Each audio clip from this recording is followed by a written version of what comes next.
The mind is an endless game. You should not play it all the time. You must understand, mind is an instrument, mind is a vehicle. Like body, mind is a vehicle through which you travel this life. So the important thing is life, not mind. If your mind creates misery for you, you must understand that you are not holding the steering wheel of your mind. The handlebars are not in your hands, so it's going all over the place. A vehicle that goes all over the place exists as an accidental existence, otherwise it'll crash.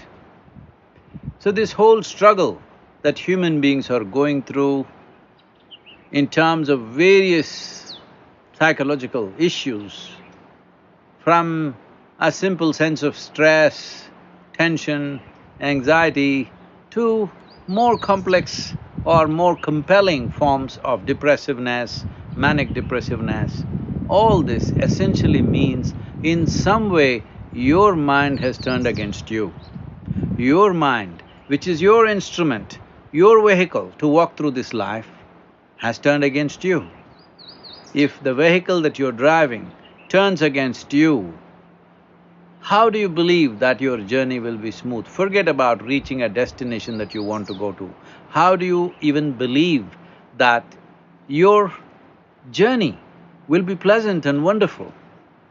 So it's most important that our education systems need to include aspects into education where how to keep our body, how to keep our mind in such a way that they function as willing vehicles to transport us to go where we want to go.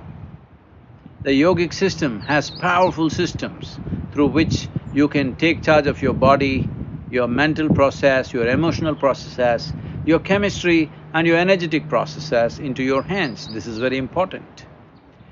If you have some mastery over your physical body, 15 to 20% of your life and destiny will happen the way you want it. If you have some mastery over your psychological processes of thought and emotion, 50 to 60% of your life and destiny will happen the way you want it. If you have mastery over your life energies, 100% of your life and destiny will happen just the way you want it.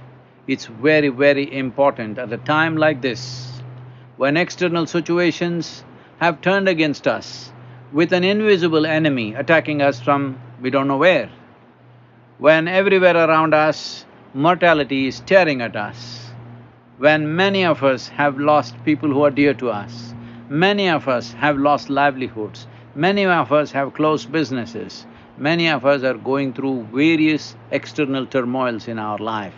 At a time like this, your body and your mind must work for you. This is very, very important. There are simple methods. If you invest just a few minutes a day, you can change this for yourself. It's my wish and my blessing, every one of you, especially those of you who are in India.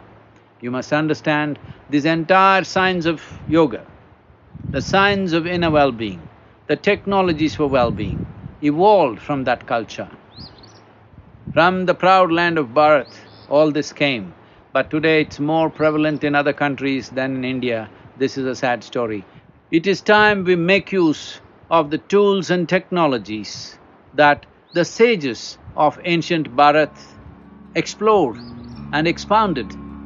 What is the point of a civilization when we cannot make use of the fruits of that civilization? The greatest fruit of India's civilization, the greatest fruit of the Bharatiya Samskriti is the yogic sciences.